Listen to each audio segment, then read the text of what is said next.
Assalamualaikum warahmatullahi wabarakatuh.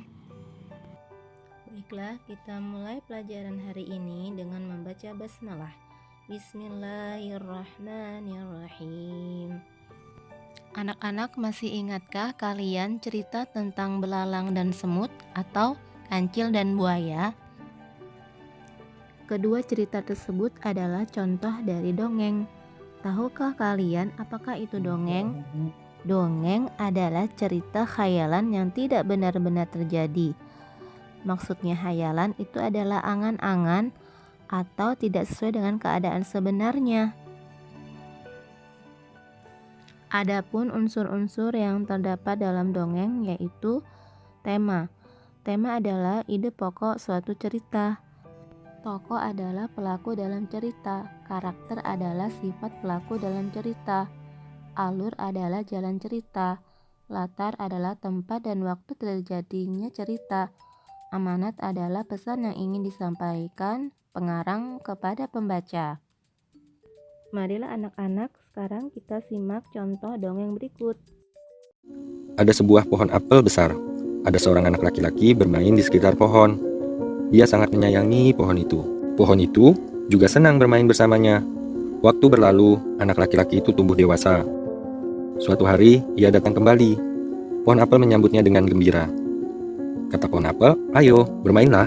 "Ah, aku tak punya waktu untuk bermain," kata si anak laki-laki itu. "Kami membutuhkan rumah untuk tempat tinggal," kata si anak laki-laki itu. "Bisakah kau membantuku?" Dia bertanya kepada pohon apel. Kata pohon apel, "Kamu boleh memotong cabang-cabang pohonku ini untuk membangun rumahmu." Jadi, anak laki-laki itu memotong semua cabang pohon dan pergi dengan riang. Pohon apel itu senang melihat temannya bahagia. Tapi semenjak itu dia tidak pernah kembali. Pohon apel kembali merasa kesepian dan sedih. Akhirnya, laki-laki itu kembali lagi. Laki-laki itu dan pohon apel sekarang sudah sama-sama tua. "Aku sudah tidak bisa memberikan apa-apa," kata pohon apel. "Tidak apa-apa, aku hanya membutuhkan suatu tempat untuk beristirahat," jawab laki-laki itu. "Baik, sisa batang pohon tua adalah tempat terbaik untuk bersandar dan beristirahat.